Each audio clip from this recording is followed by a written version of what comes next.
Bum bum bottom bum bum bottom bum bum bottom bum bum bottom bum bum bottom bum bum bottom bum bum bottom bum bum Doobie doobie da da da, doobie doobie da da da, doobie doobie da da da, doobie doobie da da, doobie doobie da da, doobie doobie da da da, ba-da-da ba-da-da ba-da-da ba-da-da ba-da-da ba-da-da ba-da-da ba-da-da ba-da-da ba-da-da ba-da-da ba-ba-ba.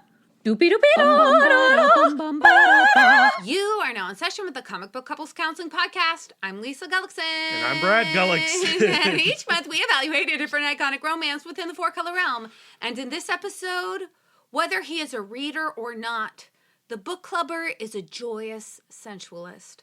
For the simple reason that the issue traffics in feelings, not thoughts. Stare.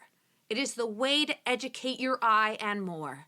Stare, pry, listen, eavesdrop. In this book club session, we are reading Spectrum number 3, then getting into it with creators Rick Quinn and Dave Chisholm. Yeah, this is our third episode in our Spectrum Book Club series. If you have not listened to episodes 1 and 2, head to the show notes and click on those links. And if you haven't read Spectrum number 3, what are you doing? We're going to spoil the whole thing. Unless you're like a rebel and you cannot be contained. We can't tell you what to do. Live your life. We know we have lots of listeners who partake in our episodes without reading the comics, and that's cool. We love you. Thank you. I think that's in the spirit of a book club. I've been in many book clubs and rarely has everyone read the book. That is absolutely true. But Lisa and I are so excited about Spectrum that we are covering it every month. The 4th issue hits stands on March 19th,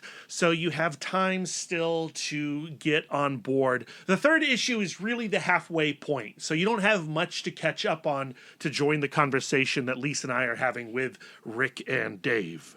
This really is the dream scenario, to like read an issue and then go right to the creators, go nose to nose in a Zoom room and say, tell me your secrets. Tell me what you mean. And now that we are at the halfway point, we really want to bring our listeners into this conversation. So again, if you go to the links in the show notes, you will find a post that is absolutely free on our Patreon feed. It is entitled Spectrum Book Club Questions. Click on that and then add to the comment thread. And if that is too many steps for you, which I completely understand, and you're already listening on Spotify, you can just leave your question as a comment on this episode. But if you do find yourself on our Patreon feed, go take a look at some of our other free podcast episodes. We have a series called Support Your Local Comic Shop. That's where Lisa and I speak with comic book retailers about what it's like to be selling comic books in the year 2025. This week, we'll be talking to Aaron and Zach of Now or Never Comics in San Diego, California. And last month, we spoke with Eric Jones of 4-Color Fantasies in Winchester, Virginia. And friends, just this week, they announced at Comics Pro that 4-Color Fantasies would receive the Q1 Image Select Retailer Award. Pew, pew, pew. Yay! Yeah, like well deserved.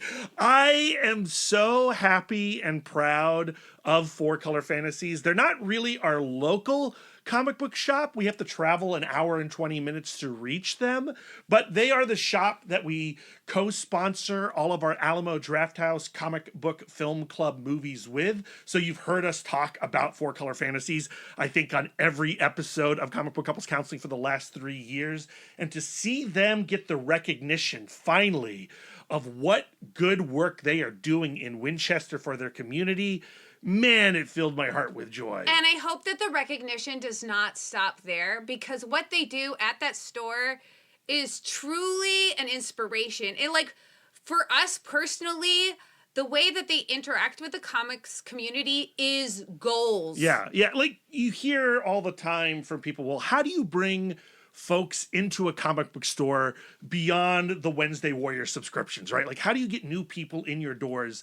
And Eric and Mike and Angie and everyone over at 4-Color Fantasies really do excel at that. They do things like our Alamo Drafthouse Comic Book Film Club, but also, since 2019, they've been doing the charity cover sketch auction where they get folks like Daniel Warren Johnson and Sean Phillips and Chip Zdarsky to donate original art, original cover sketches to them, and then they auction them off through their Facebook page. And since 2019, they have raised over $40,000 for the literacy volunteers of the Winchester area. And this is on top of being an amazing store that is welcoming and warm. They get to know their readers. They hand sell to you. And my favorite thing is that they have a treasure trove of back issues that they rotate. Yeah. I mean, they've been around since 1986, 1987. They have been stockpiling comics for a very long time. And if you ever do get to go take a look at their basement, it is, Raiders of the Lost Ark down there. When I say that Four Color Fantasies is goals, Brad and I don't want to become comic book retailers. Well, I mean, sometimes we do. I would love to be a comic book retailer. We definitely close our eyes and daydream about running our own store. Every now and again, I cover a shift at Big Planet Comics in Vienna, Virginia. And whenever I get those shifts, I mean, it is just the best feeling. Hand sell city. Yeah, I love it. But what I mean by they are goals for us is they are staples in their community. They are champions for the medium. And then they do those things that help change their reality. They participate in art. Yeah. They participate in the community, and they participate in activism, which I think changes the face of the world. I just think that that's so extraordinary. Yeah, Comics Pro this week had so many really cool announcements. DC Comics and Marvel are partnering again for a couple of one-shots in 2025. So fun. That's nuts. I just never thought I'd see that day ever again, especially since I have just completed our amalgam collection, and now you can easily get them through those omnibuy. But the thing that really lit our heart was this news about Four Color Fantasies, and of course Eric's rousing speech, which of course was thank you. Thank you. But maybe this is TMI. But I was at a grocery store and I had to use the little boy's room and I had to sit down. And while I was sitting down, I was on my phone, like many of you are, right? So don't judge me. And here I am sitting on the throne and going through my emails. And there's the Image Comics press release with quotes from Eric in it and quotes from Mike in it. Quote from our good friend Kate talking about how they have helped her in dark times, through a serious family tragedy, and through them hooking her up with the right comics, she was able to process her grief. And here I am on the toilet and I'm reading this and I just go, I got so excited. And yes, I did scare people in the Wegmans toilet, bathroom area. And I hear that place is a real hot zone, so. Oh man, Lisa, we cannot talk about those hot zone pricing. That's another intro to another episode, another day. I'm just saying, for the Wegmans in Reston, Virginia, to sell their broccoli under a sign that says hot zone is an extremely poor taste. I don't know. Maybe folks today are not given summer reading of The Hot Zone, the Douglas Preston book, which is all about the primate facility that was in Reston, Virginia, that discovered a cousin of the Ebola virus. Some serious things went down in Reston, Virginia. And it is, the book's called The Hot Zone. And then here we are in Reston with the Wegmans. These deals are so low, they'll give you hemorrhagic fever. Yeah, do people not read The Hot Zone anymore? Is that not assigned in class anymore? I love Wegmans so much, I'm bleeding from my eyes. Okay, I'm sure this is the intro that Dave and Rick want for their Spectrum number 3 book club episode. And yeah, it's Richard Preston, by the way, who wrote The Hot Zone, not Douglas Preston. I just realized I said Douglas Preston. Douglas Preston co-wrote Relic. Richard Preston wrote The Hot Zone. But again, congratulations to Mike and Eric and everybody at Four Color Fantasies. This is so well deserved. We are, even though we had nothing to do with it, we are so intensely proud. Well, I mean, we did write some very loving letters along with our nomination forms that we submitted to Image Comics officially. But of course, writing sonnets about how much we love Four Color Fantasies is like breathing to us. Yeah, so easy. Okay, we are ready. It is time for book club, Spectrum number 3. This issue takes place in New Orleans in 1932. We are introduced to the photographer Walton Naves, who has been infatuated with one of his photography subjects. But the subject's husband is not really that fond of that. And he ends up getting threatened at gunpoint.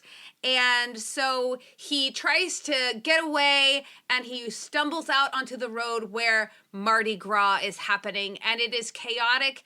And these little pockets of a parallel reality are bubbling up onto the street, captured in these like little spheres. Yeah, it's a direct callback to the WTO riots of the first issue. It's how Melody entered into this adventure. That's like her call to action, and now Walton is getting the same call. It's amazing that here we are 3 issues in, and Rick and Dave are still introducing major characters into this adventure. And new ways to leave this plane of existence, because before it's been music related, and here we see Walton and he is trying to kind of escape from his inspiration. He's trying to prioritize his like the actual reality of, oh, I could receive a bullet in me. Yeah, well, he's capturing the world and trying to control it through the lens of his camera, right? And then that creates those little bubbles. And then he meets Melody and Ada, and he just kind of goes along for the ride through the rest of this issue, gleaning with Melody using her kind of magical perspective to give him a little wisdom along the way. This book club conversation with Rick and Dave begins with the question of why photography. When Lisa and I read the first issue of Spectrum, we assumed because we have loved other Dave Chisholm comics like Into the Blue and Miles Davis and the Search for the Sound, that this was going to be an exclusive celebration of music or an alternate history of music. But then in the second issue, we start to explore art through paintings, fine art, and now here we are with photography. How do these disparate mediums interact with each other, and how do they repel each other also? When we initially conceived of these conversations with Rick and Dave, they did not necessarily want us to dive into all the references of real life figures in this alternate history. They wanted to leave that up to people like Jess Nevins to investigate. However, what I like a lot about this conversation you're about to hear is for the first time, Dave and Rick really start to be more explicit about who some of these people might be masked in Spectrum. But they're couching it. They're like they'll give you what is it, multiple choice? Yeah. That is absolutely true. And you know, they do seem to be encouraging their readers to go off and do their own TikTok investigations. And we've started to see that online of people reading Spectrum and going like, hold on. Is Maggie Orange Fiona Apple? So fun. You know? How can you not? Yeah. Like reading Spectrum for me is a lot like the first time, and maybe we said this in the book club episode 1, but it feels a lot like the first time we read The League of Extraordinary Gentlemen by Alan Moore and Kevin O'Neill, where it is this tour through all your favorite literary heroes, and now we're doing it with all of our musical heroes. And you can either do it, like you can either, like, I like to figure it out, I like to give it a goog and get to the bottom of it, or you can just let it wash over you. Well, the way Lisa and I read the first issue of Spectrum was with Google open. Yeah. And you know, we would say like, do we think that this person is so-and-so? And then we would do a quick Google and be like, Oh, yeah. And then we would high five ourselves. And then we would not know who a lot of the other references were. And then it's like, well, now it's time to go in a deep dive of these characters. This is the first issue where there was a character I'm like, I don't know. I don't know who that is. I didn't get to the bottom of it. That's fine. Well, because we are now starting to dig into other mediums that we definitely don't have as much awareness of, like photography and architecture. Oh, I figured out who he was. Oh, okay. All right. Fine. But yes, so a lot of fun. If you want to really get nerdy with Spectrum, man, you sure can. In the first few seconds of this episode, I give a winkety wink to the actual photographer. Like that wasn't a quote. I didn't adapt a quote from the comic. You got I adapted. nerdy with it, Lisa. How can I not? Have you met me? You're my spouse. So let's just go ahead and bring Rick and Dave. Hold on. We need to tell the listeners this. Okay. That, Brad, you have read all 6 issues. Boy, you are still hung up on this. And because in this episode, I really hang my privates out there and make some guesses about what comes up. Lisa is going into speculation town in this conversation, and maybe she's right and maybe she's wrong. And yes, and I was the only person in the Zoom room who knew, which is annoying. You did not know. You did not know. I just don't think it's in the spirit of a book club to read ahead. Like, I can't go back in time and not read the complete series. If Dave and Rick are going to send the entire series to me, I am going to read it. That's who I am.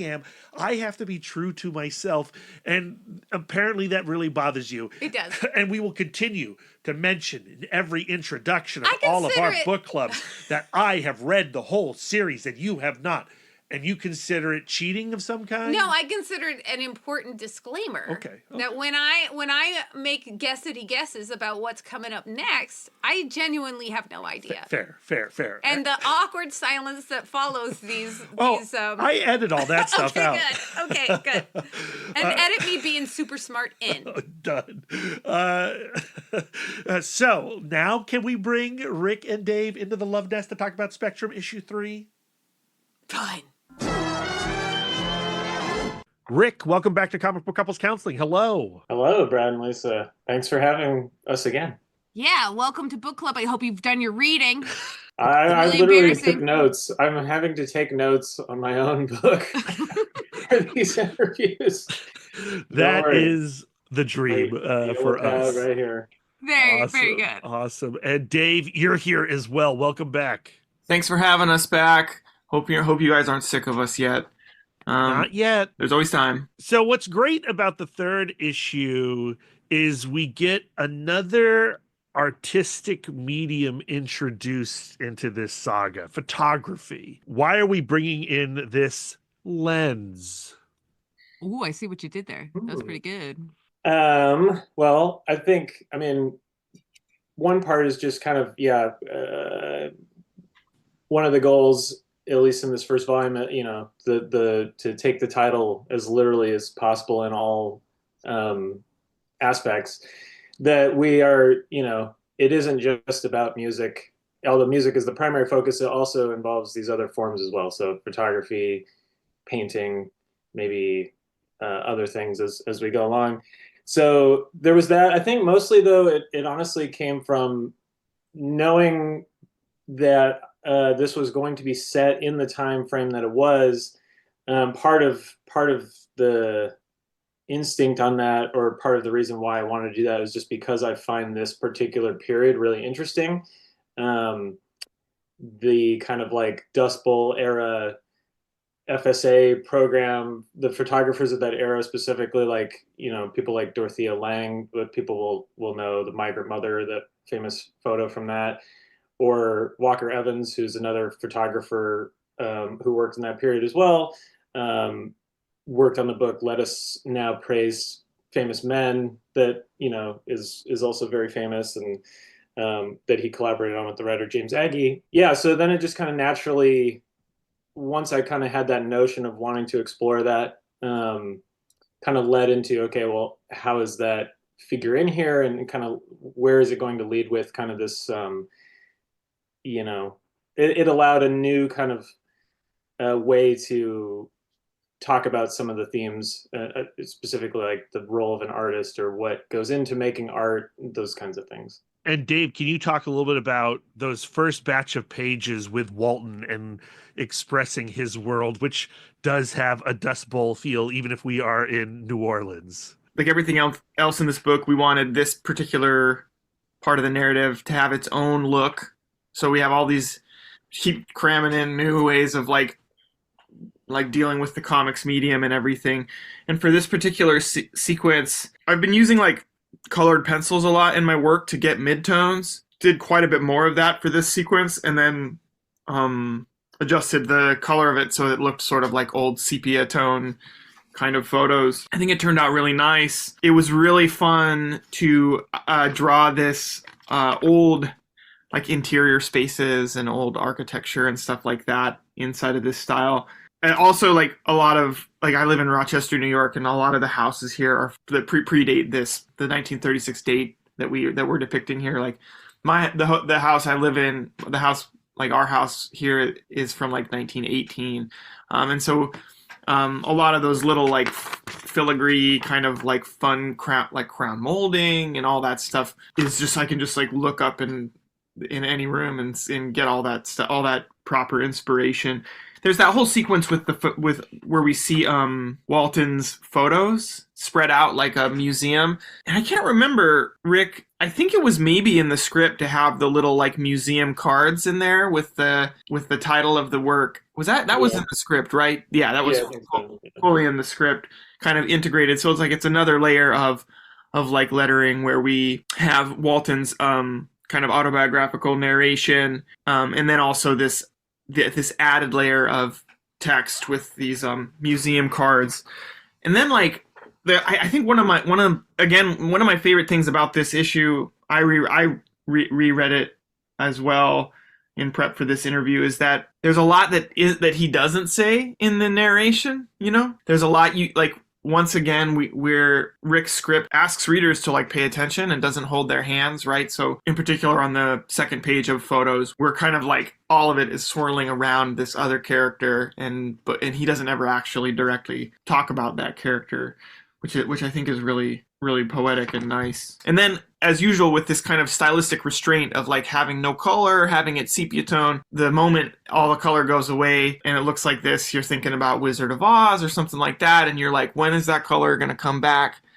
And that's kind of a fun moment. And I asked you guys a question last time. Do you remember the question I asked you guys? Oh no. I forget. No, I forget already. This is the issue I was working on when my kiddo was born. And one of the pages on here is the first page I did after becoming a dad. So, I mean, are you saying that it's the Bourbon Street page? Yeah, it's the Bourbon Street page. It probably took me like 3 weeks to do because I was just working in like 10-minute chunks in between like all of the running around and taking care of Elise and taking care of Julian and stuff like that. It was it took a really long time to finish that one page. Yeah. Yeah, I spent a ton of time staring at this page because, like, I feel like the way that Walton gets into the parallel universe is different than other people. When he enters it for the first time that he's aware of, it's when his camera is down and when it's trying to, like, you know, deprioritize his art to get out of a tough situation. You know, he has become artistically infatuated with this woman, and then that woman's husband threatens his life and, you know, tells him to like point his camera elsewhere. And it is in leaving that room that he goes out into Bourbon Street, and that's where we see Melody and Ada, and we see him in a bubble, and we see Miss Ohio. We see, you know, the devil in the red dress. Bourbon Street is also like a little bit of a parallel universe in that, like, everybody's partying and there's all of this joy happening. Where outside, you know, there's so much, you know, sadness and devastation and and despair. I spent so much time looking at this page going like, where does the like, to use a, like, I'm very in a Swamp Thing kind of place right now. Like where does the forest stop and where does the green start, you know? Sure. Well, and it also is obviously is like meant to kind of resonate with the first issue, the scene in the first issue as well. So Yeah, the chaos. well, and it mirrors Seattle, right? Right. During the WTO riots. On that page in the first issue and this page, a lot of pinching and zooming going on for my digital edition. It doesn't work on the physical one. You just have to get your nose real close. Yeah. Well, Dave, and I didn't notice until I was reading it for this, but the fact that Walton, but the first introduction of this world of color is about to explode, he bumps into someone dressed as Hermes with the staff, the medical staff, almost as if a medical event is about to occur. Yeah. Was Hermes in the script? Oh yeah. Mm-hmm. Yeah. Hermes, yeah, because Hermes is yellow, and then you see the other people in their peacock. So again, it's kind of this like the wing kind of imagery, kind of signaling kind of how he's about to enter into the the world of Melody and Ada as he's well. about to take off. But Hermes is also a psychopomp. Like, he's a soul deliverer. It works on that level too. Yeah. It feels like so long ago, but really it was just 2 issues where we saw Melody so unmoored, and so confused about what's going on. And over the course of, her getting her wings for the first time and then kind of shepherding Ada and now Walton, she has this kind of magical clarity to her. So she meets Walton and he feels very much like a tagger on. He talks a lot about how he's an observer. He uses the camera to get outside of his big emotions so he can feel a little bit more in control of the situation.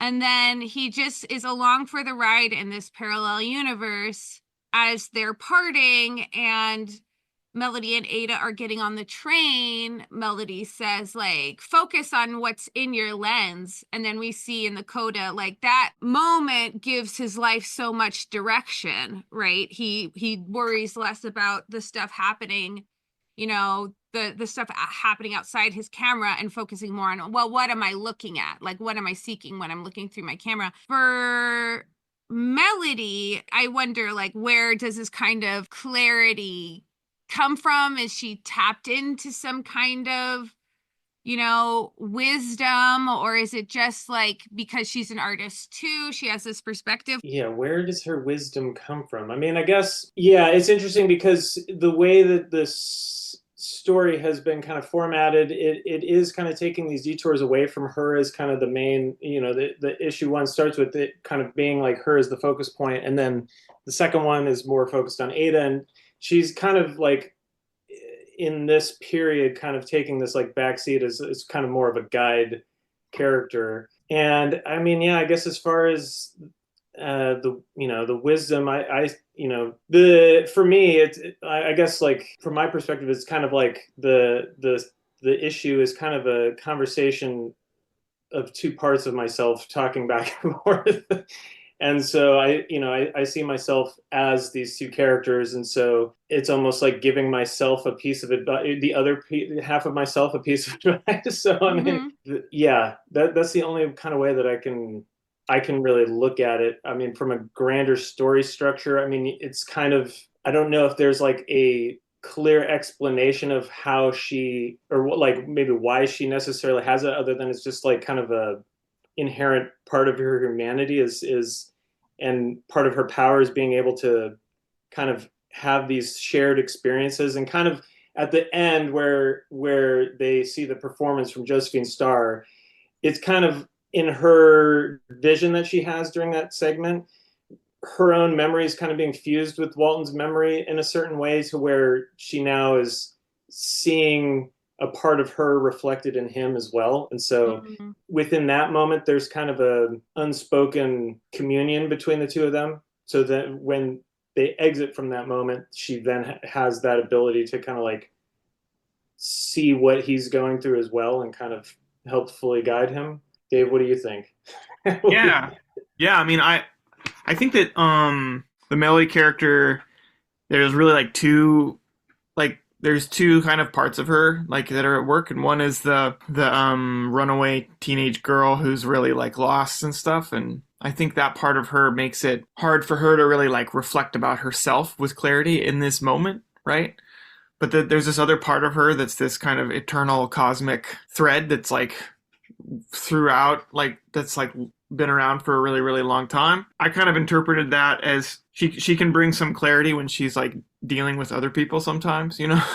Maybe not so much with herself. We've all maybe been there. I don't know. Yeah, relatable. Super relatable.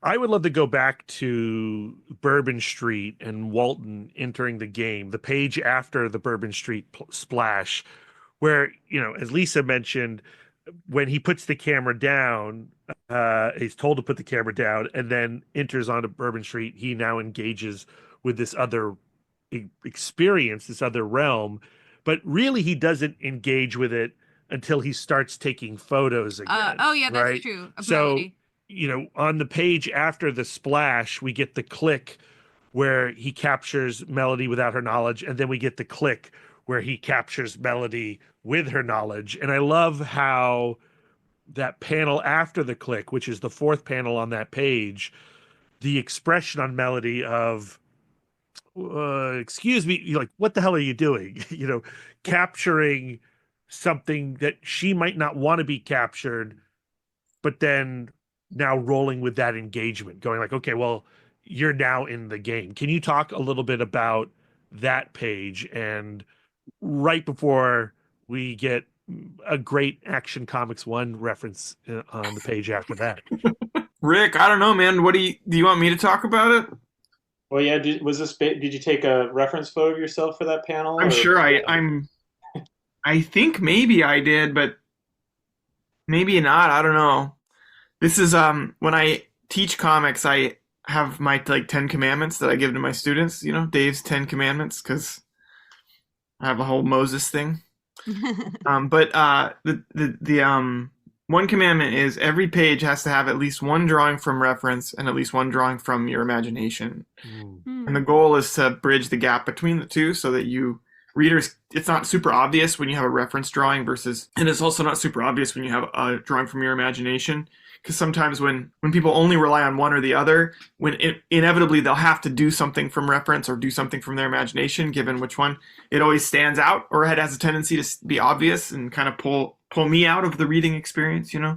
And so when you ask Rick if I have a photo of myself doing that, I think maybe I do, but honestly, I'm not sure. I think most of the hands holding the cameras are referenced though, because that's kind of an awkward thing. But maybe that last one on the page isn't. Anyway, with this one, I think the script of this was kind of tricky, and I did end up like, if I remember correctly, it was a very sleep deprived period of my life. But if I remember correctly, I adjusted some beats in the script so that each of the click moments could be in a circular panel, because I've been using that circular panel as a way, like it's taken on various like roles throughout the series and continues to. And so with every page of the script, sometimes Rick would specify, oh, make this panel circular. And then other times I was like, which of these panels how could I maybe like turn that into a motif on this page?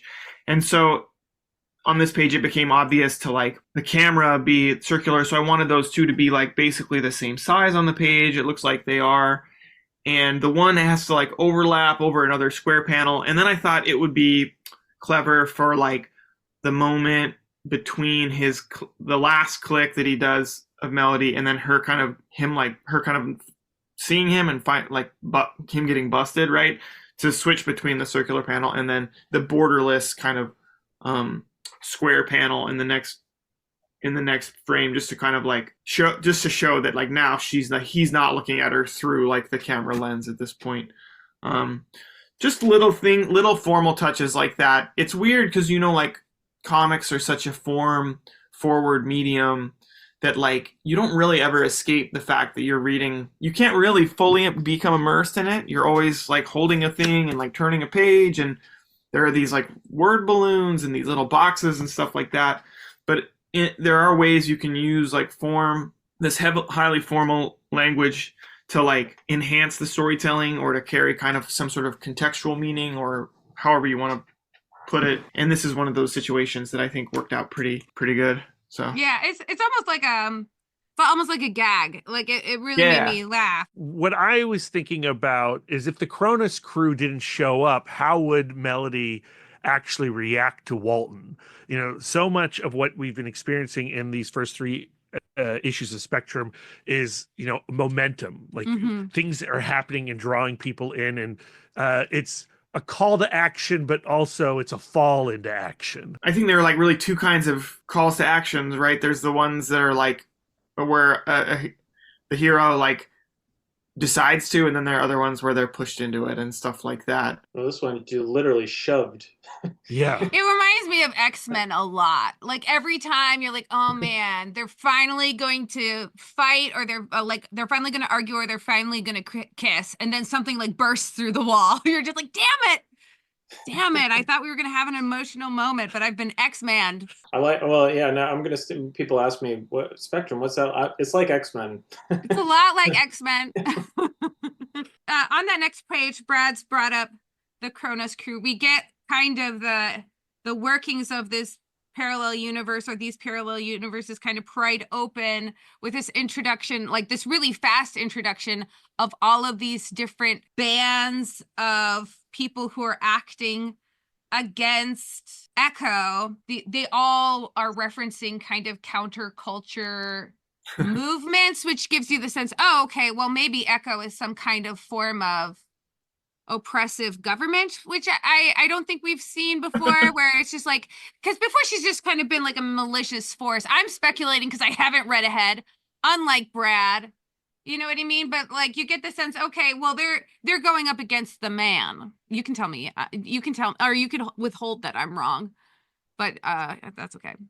Those are just statements. Cool idea. That's a cool idea. Oh, I'm not done talking about the camera. Okay, keep talking about the camera. And you know, another element of the lens capturing Melody is the sound effect of the click, and how the click to me also feels like a musical thing, you know. So we have the visual engagement, but with the click, I think we have like the power of sound still operating in conversation with the other elements of music that we've had. I don't know. Is that a wild swing? To me, like the trigger, like the click sound, like to me is like triggering, because you know you think you're living your life, you know, and you feel like you're an observer, but then all of a sudden you hear a click and you realize that, oh my God, I'm being observed. Walton talks about that a lot, of like, okay, when I'm the person behind the camera, it's kind of like I'm invisible to myself because I'm looking through and I'm looking out at things. And I think that is a musician or an artist's stance a lot of the time, is okay, well, now I'm expressing my emotions through observation. So I do feel like, you know, when Melody is doing her thing, she is, you know, having this adventure, but the adventure is an expression of her as an artist. And I think like when you're an artist and then all of a sudden, oh my God, art is being made about me, it's kind of revealing. Yeah. Yeah, it's hard for me to talk about without getting too like into the weeds of the, you know, the personal nature of a lot of this. But I mean, yeah, I mean, I think like there's, you know, the line where Walton said, he literally says like, it makes you a watcher. And like, one of my favorite characters in comic books is the Watcher from Fantastic Four. And I mean, like, yeah, there's just for a long periods of my life, like I always related to that character in a way where you kind of always feel a little removed from everything and kind of, yeah, observing and not really like living within those things. And this issue was also written in the deep pandemic, which like came back to me kind of on a visceral level rereading it. Mm-hmm. And yeah, and I mean, like again, my own personal experience with that was, kind of going into the pandemic. I was somebody who, people were like, oh, for introverts, this is going to be the best time ever. And I'm an introvert. So, and then pretty much immediately I was like, this is terrible. Like I need to go outside. I need to be around people. And so, it also, the writing of this kind of came about at a time where I was kind of, yeah, maybe taking a little bit of my own advice within the story here of like being a part of the world as well as observing it, and not just, kind of being outside of it kind of thing. To the larger question of the different like crews and their allegiances with different art movements and how they may be, I mean, there's one that's literally just called the Fascist Bashers. So Yeah. that tells you. I mean, yeah. So I mean, I would, again, this, at least as far as this volume goes, or this specific story, is like has a very utopian view of the artist and the role of the artist. That's not always the case, but at least so far in this story, it is taking that viewpoint of like, if you are an artist, you're kind of inherently aligned with other human beings that care about other human beings. When I meet another person that is an artistic person, even if they're not actively making art, you know what I mean? Even if they're not creators, but they just have that, like, you recognize the wavelength in another person and you go like, okay, True. I can hang with this person. Brian Eno, who I think I referenced in the last, I probably referenced in every podcast interview, but like, he talks about like art, his definition of art is essentially anything that you do that you don't have to do. So, he talks about people's haircuts as being art, an expression of art, or cake decorating. Yeah, it's less about like, does this person like paint, or do they write music? But yeah, just it's more of a way of looking at the world in like a creative sense, and you know and kind of like, yeah, through the joy of creating things, as opposed to uh you know the opposite, I would say, is just like kind of soullessly going for money and power and all those kinds of things. Yeah, we're like just consuming things, Right. consuming or destroying things is kind of like the flip side of that and everything. So, Talk a little bit about the creation of the Dryden Auditorium and establishing its history in this issue. Well, I would say like kind of that idea of that started with kind of again wanting to return to part of the first issue, which was kind of this like these historical asides. And specifically in the first issue, there's one about a specific motel that then becomes like kind of a part of history. And so I kind of we didn't do that in the second issue. And so I was like, well, I kind of want to return to that, at least, at the point I'm writing this. I don't know if we're going to return to this again in 4 or 5 or 6, but I was just like, for consistency's sake for the entire volume, I kind of wanted it to be a motif that we would dip in and out of as we went. So that was kind of the initial idea. And then as far as the specifics of this page go, the world. So we haven't really talked much about the Josephine Starr character that they see perform, but the idea there, which she's kind of referred to by the members of the crew as like kind of one of these like eternal gods that's on the side of good, and her character is kind of the embodiment of this kind of like folk music of this time, kind of that like idea of like a Woody Guthrie type almost. And so when I think of folk music, you think of like folk and like kind of country music, coming out of the South. And so it is based on similar types of places that maybe have a importance in music history, especially as it relates to those kind of musical traditions, as a place that is known as like a performing center where, you know, if you're one of the greats of those genres, you've definitely kind of played there. So it's based on that. It's based a little bit on the history of that. There's also some other nods in there. I mean, like the Reverend that's talking with I'm looking at the page now, with the urgency of a runaway train. There's a lot of like nods to folk songs from, you know, turn of the century. There's just some of the word choice is kind of drawn from folk songs and folk artists and that kind of thing. And yeah, as this you'll see in some of the future issues too. I mean, yeah, there's just kind of again, talking about the different kinds of art that are explored in here. I mean, another one is architecture and kind of these places that are kind of seemingly imbued with some kind of special power. Yeah. So yeah, I think that's kind of explains where my thinking was with introducing that page or talking about that place. And then once we get in there, Dave, I mean, you go off.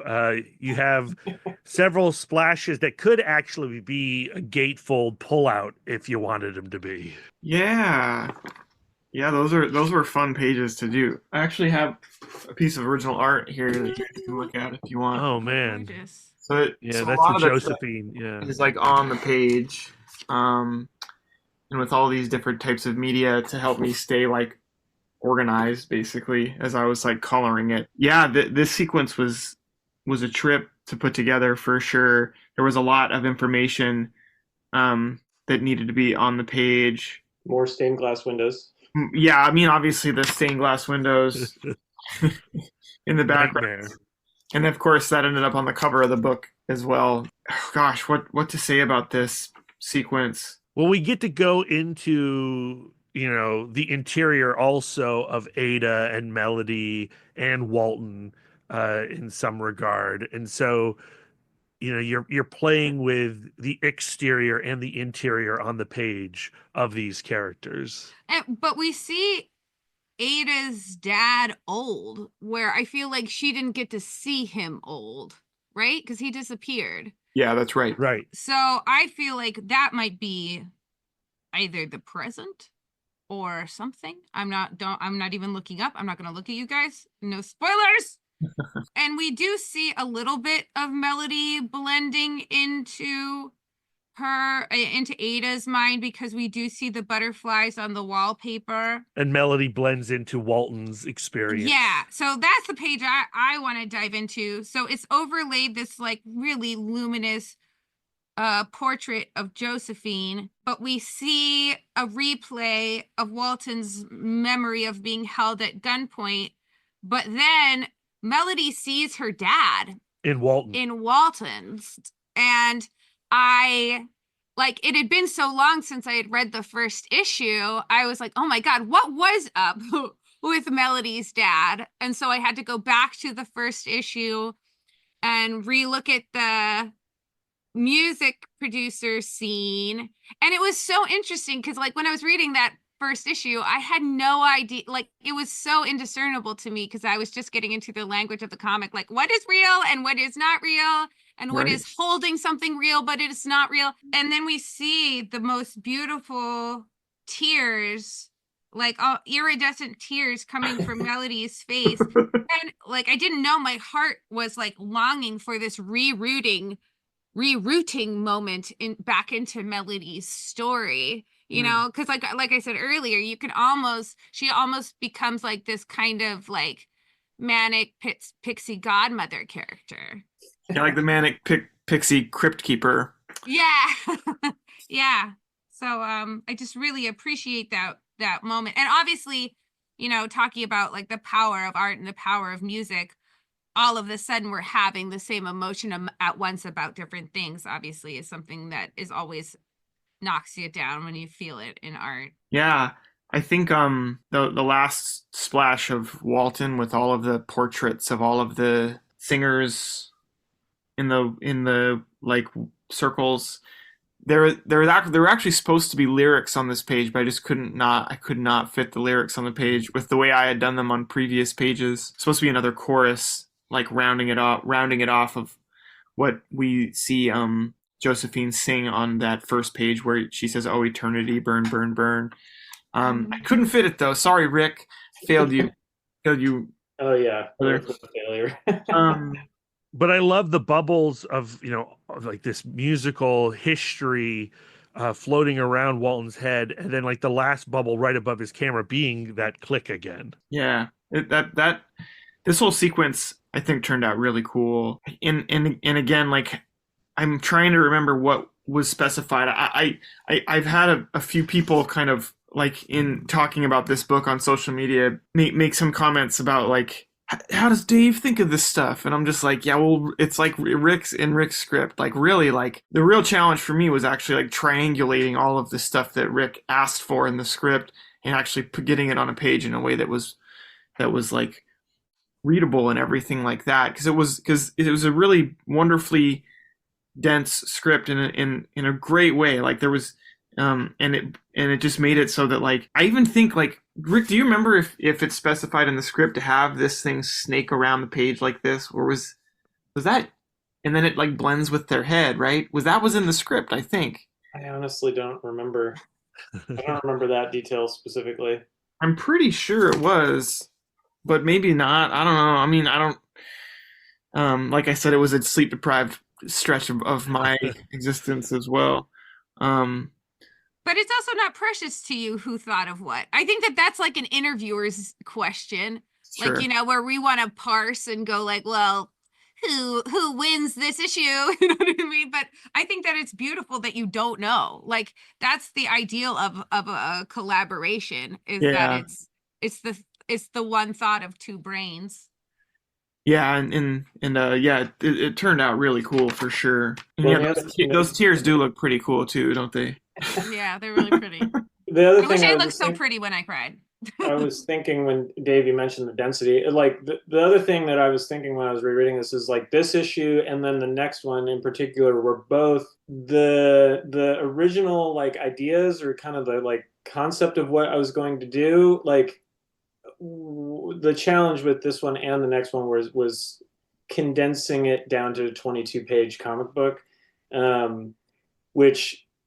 Yeah, and like this final moment here with Walton, like is kind of I mean, yeah, I think that like if it makes sense at all, the culmination of kind of the idea or what is being communicated with this page is like almost entirely due to Dave, just because it is a very kind of esoteric concept and like yeah, I don't know, like it was important for me though to like yeah, part of the challenge. I can't remember if I mentioned this in the previous episodes, but with an exception that was like kind of by accident.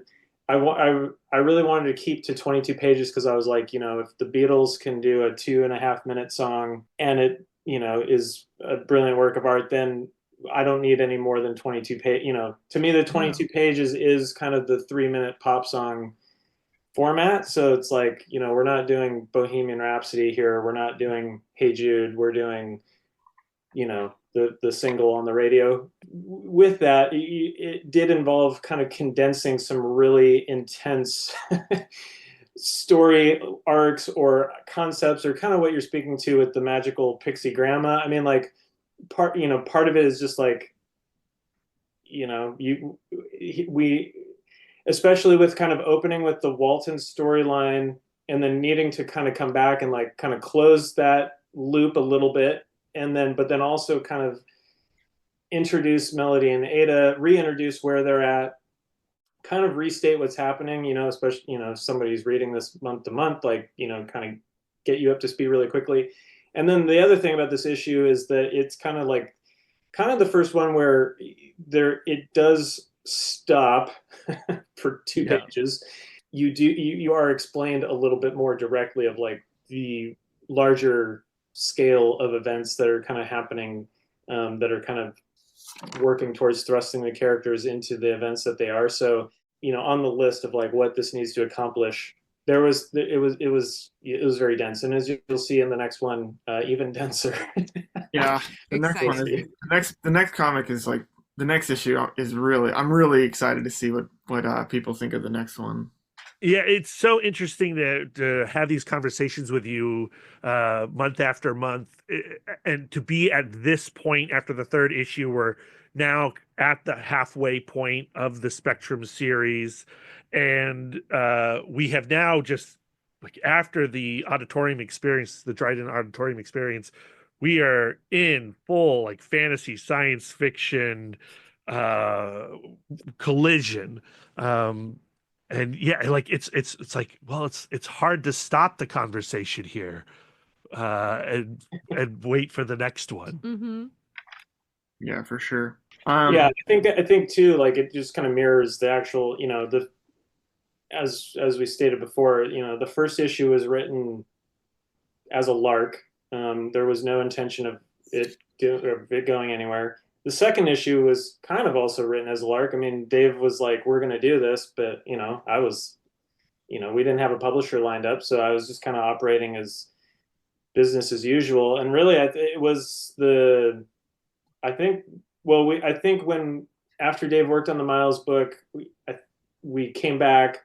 We were working on this, and it was some point during this one where it got to Mad Cave, and that kind of got all worked out. So it wasn't the fourth issue is kind of when it was like we knew it was getting published, we knew it was coming out, and I kind of feel like the fourth issue is gonna like it's like, you know, okay, we know what this is now, and like let's go, you know. Whereas like, you know, I'm super proud of these first three issues, but you know, of course, you know, there were some of them written literally years ago, and you know, there is a certain amount of you know, figuring out as you go. You know, the only way that you can learn is by doing, and like it's interesting to me to like kind of reread these and kind of I see, you know, of course I see all those seams of, you know, what I was doing or what I didn't know what I was doing, and that's of course all part of it. But yeah, so I think like, you know, from my perspective, I guess, you know, the next one is kind of when it's like, okay, we now are fully in command of what we're doing for the most part. For the record, I knew this shit was gonna get published from the second I read the script for issue 1. I was like, this script plus what I bring to the pages, someone's gonna want to put this out because it's gonna be amazing. And so it was never a lark for me. I was always like, this is the best thing. This is the coolest book. I'm like so hyped on this. But I also totally get what you're saying, Rick. You know, yeah, all those. It's kind of fun. It does feel a lot like playing jazz music in the sense that like you start something and you don't know exactly, you know, like what the end is going to be, but you don't quite know exactly the path you're going to take to get there. And along the way, maybe a decision that you made here, you'll reflect on it here, and you'll have to get to that reflection in some way. And you kind of are building it as you're moving through it and building connections as you're going through. And it's something that, like, I will say I'm super comfortable doing that, like, as an artist. And I really admire writers who are like courageous enough to like work like the way that Rick works here, where he's like, well, I know the general shape of it, but I'm like confident in my ability to like make all these connections and build it up as we go along.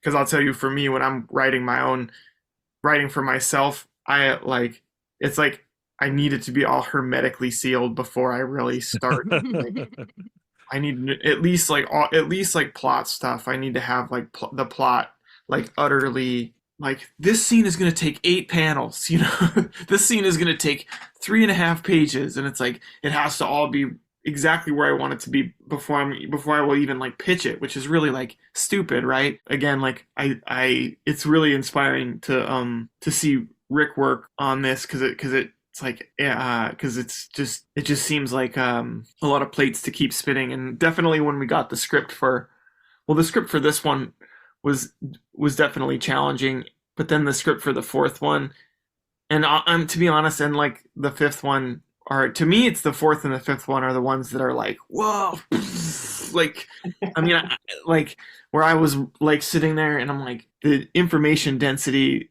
in that script is like really bonkers. I mean, it, like, again, it is here too. I mean, it's definitely a project, like every issue rewards like a repeat reading and like a revisiting and everything like that. And it will once it's all done as well. I like promise for sure.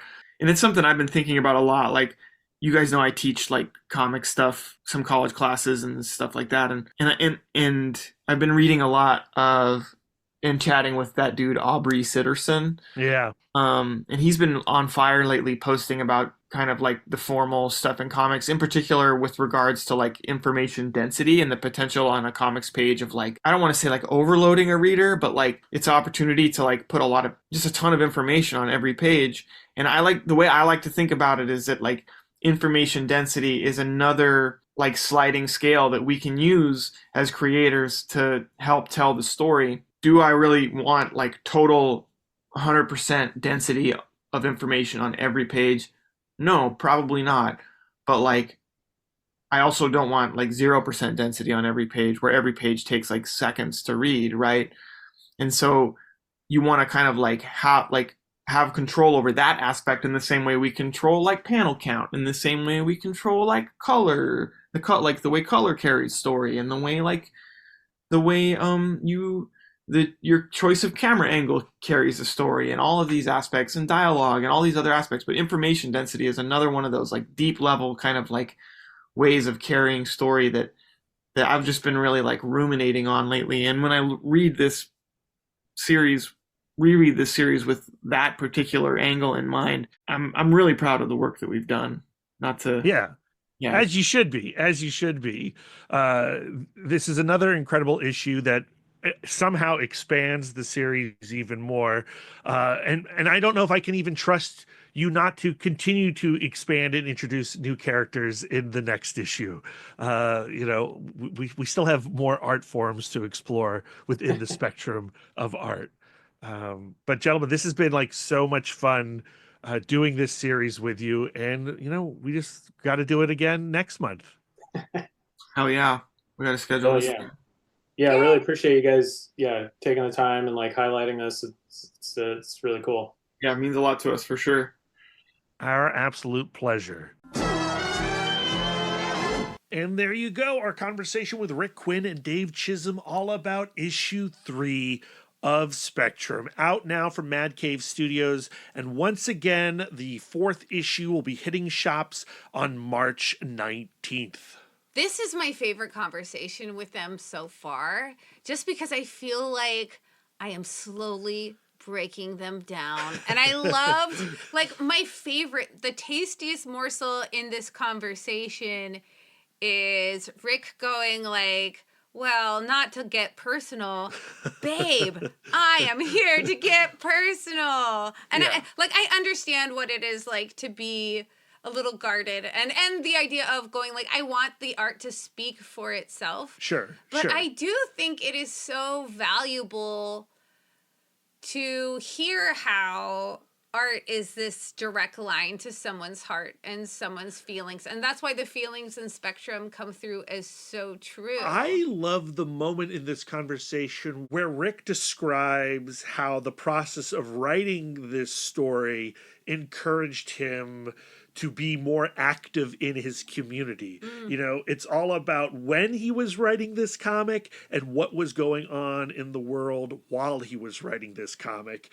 and to be inspired by your own ideas, your own characters, to get active, to do something. Yeah, and the whole process of how, like, Dave talking about how, like, the story isn't entirely mapped out and figured out to the letter, that they are feeling it through. Because, as I'm interacting with art, and I know this is true for you too, when we're interacting with art, it is actively changing our mind. Yeah, for sure. And so the idea of, like, well, the creators are on this journey too, and they are actively changing their minds, and it's changing the story. Well, like the conversation that's happening between reader and art, it's the conversation that's shaping and shifting who you are. It's not necessarily like the story is changing me, but the experience I'm having with the story is changing me. You're actively thinking. And every time, like, I say this about memory, but like every time you touch a thought, You know, you're putting it's like touching something that's made out of butter. Like you're putting your little fingerprints in it. Well, yeah. I mean, don't trust memory. Yeah, don't trust memory. We've listened to a lot of true crime. Yeah, eyewitness testimony is garbage. You know, I do think that this conversation with Rick and Dave is our most conversational one that we've had so far, and I'm really excited to dive into issue 4, especially if you beautiful listeners contribute some comments and questions to this book club conversation. Again, a link in the show notes. Hit that link, go to the Patreon feed, and put your thoughts down, and we will share those thoughts, those questions with Rick and Dave in the next episode. We really want to bring you all into this dissection that we're having with the book. I also really appreciate how it seems that Rick and Dave aren't necessarily entirely sure who did what with this story. Yeah, now. that's magical. To That me. comes up several times during this conversation, and that is truly beautiful. Like the distance they have put on this story, and they've started to move into other projects. Now it's like, well, where did this stuff originate? And the truth is, where it originated is with both of them. Yeah. And it kind of doesn't matter. Yeah. You know? Yeah. I'm just freaking loving Spectrum. And, you know, we read these issues initially digitally. We get the PDF, we give it a read, and then we go to the comic book store. Cop that fizz. And I messed up my own catchphrase. Cop that fizz. and we cop that fizz. And man, like I think the digitals look great, but the physical single issues from Mad Cave Studios are phenomenal.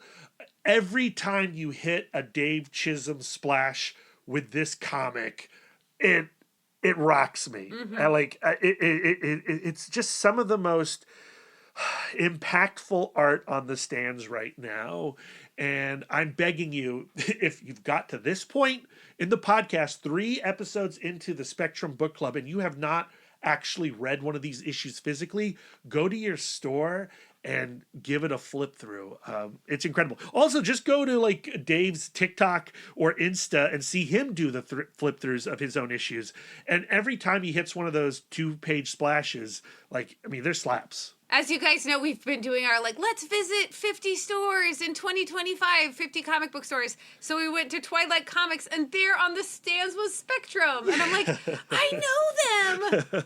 Yeah, and you do get like this weird sense of pride because we've been covering Spectrum so in-depthly. Intimately. Yeah, like you're like, that's my Spectrum. Yeah. And you want to give it to somebody in the shop that you're at, but sadly there was nobody else in there but us. Twilight Zone Comics in Glen Burnie, Maryland, which I believe has been around for 36 years itself. Initially was in Annapolis, Maryland, and it looks like to be continued comics in Crofton, Maryland, just purchased it. I hope they keep the Twilight Zone branding, TWILITE-zone branding, because it's just got such a unique vibe.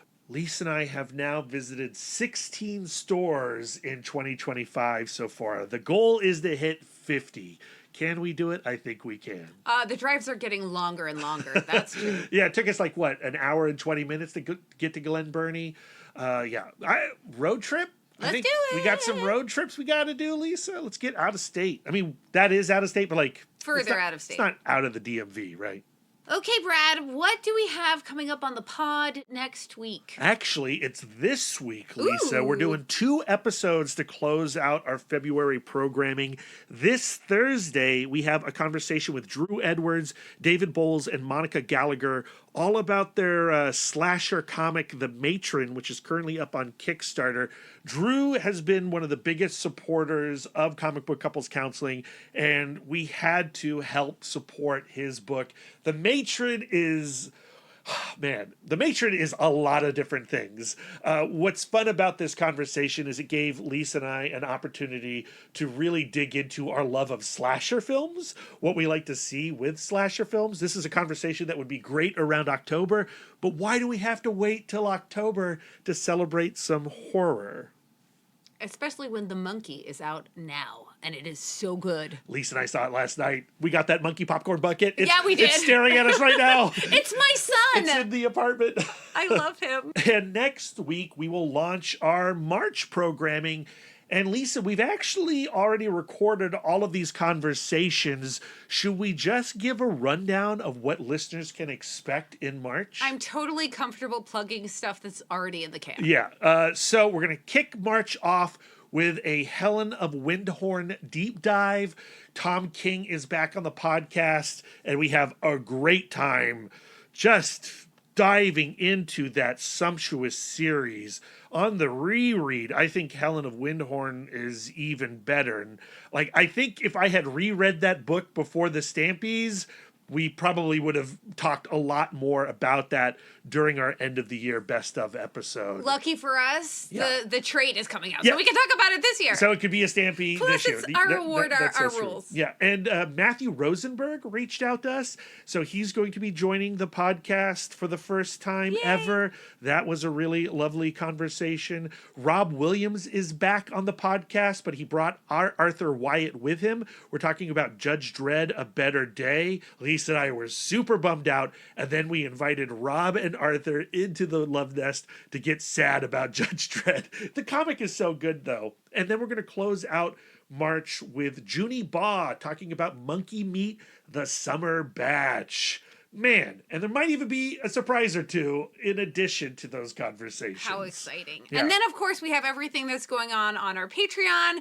We are currently gallivanting through the green, doing a read-through of Alan Moore's Swamp Thing. We are on issue 22, so you have plenty of time. You can totally catch up if you have not gallivanted with us prior. Been a lot of fun revisiting that series. I think it is a top 5 comic for me. Also on the Patreon is our series Married to Singles, where we talk creators' favorite single issues. This past one was with Michael Schwartz of Armored. He talks Darkhold Iron Man, which I had never read and was so good. Usually, you have a creator pick something from the 80s or 90s. Tyler Crook talked about Mage, the Hero Discovered #6. Daniel Warren Johnson talked about the Nom #9.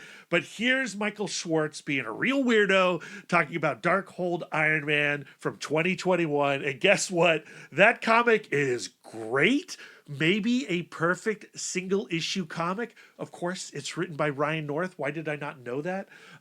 So if you have not read that book, you do yourself a favor. And finally, if you want to come hang out with us in the meat space, see us in 3D, shake our hands. We're hosting another screening at the Alamo Draft House in Winchester, Virginia, co-sponsored by 4Color Fantasies. I hear they won the Image Select Retailer Award, Lisa. Well deserved. And so this March screening is Josie and the Pussycats. On March 9th at 5 o'clock, and it's going to have a virtual introduction by Archie Comics artist Dan Parent. Iconic. Yes, so if you're a patron, you do get in for free. You just have to tell Lisa and or Brad that you are coming, and we will get those tickets for you. At the end of next month, if you're going to be at WonderCon, be on the lookout for us. We'll be there too. Yay! This will be Lisa's very first WonderCon. I'm so excited. I'm excited to introduce you to the Anaheim Convention Center. Roscoe's Chicken and Waffles is within walking distance. There's also that long corridor of food trucks that leads up to the convention center. You know that I'm neurotic and I refuse to eat food from a truck. It's so good, though. There's so many great options, Lisa. Tyler Florence cannot convince me. So WonderCon, Lisa and I also acquired tickets finally to San Diego Comic-Con. We'll be there in July too. And there's going to be some pretty big surprises that we will be announcing around San Diego Comic-Con. So be on the lookout for that too. Big plans. Big plans. Big plans. Okay, Brad. I actually gotta go. I have an appointment in another reality. Oh, okay. So where can our listeners send their words of affirmation to you? All right. If you go sleep with somebody in another reality, Lisa, that's still cheating. Even if it's alternate reality, Brad. I agree. Oh, really? Yeah. Alternate reality. You I can't- can't no. taste the Brad Rainbow? No, you cannot taste the Brad Rainbow. Sad. Nope. Sad for me. But you can tell me all about it on my favorite social media feeds like Blue Sky at MouthDork. If you have words of affirmation for our logo, send them to Jesse Lonergan at Jesse Lonergan on Blue Sky or on Instagram, Jesse.Lonergan. Lisa, where can our listeners send their words of affirmation to you? Wait a minute. So what if I sleep with other versions of myself? That's hot. Okay. I'm always accepting words of affirmation at Siren on some social medias. If you'd like to spend more quality time with us, you can subscribe to us on Podbean, Spotify, you're still giggling, YouTube, Audible, Apple Podcasts, or whatever app you choose. We're everywhere. If you'd like to get exclusive, you can join our Patreon, where you'll get more content, including weekly bonus episodes. I really hope that the people who normally skip through all our plugs stayed for this one. Oh, really? Yeah, they listened to all of our plugs, and as a reward, they got to hear this exchange. Yum, treats. If you'd like to reach out and touch us electronically, you can email the podcast, cbccpodcast@gmail.com. You can visit our website, comicbookcouplescounseling.com, or follow us on all the socials at CBCC Podcast. If you'd like us to touch you physically, you can wear our merch. Oh. tpublic.com/stores/comic book couples counseling divided by hyphens. You could give us the gift of 5 stars on Audible or Apple Podcasts. And if you'd like to do an act of service, why not write a review or leave a comment on the show while you're there? We are fluent and receptive in all 5 love languages. It really warms our hearts and helps the pod. So until next time, friends, keep your love tank full. And your psychic rapport open. Doopy doopy. Bum bum ba da bum bum ba da ba.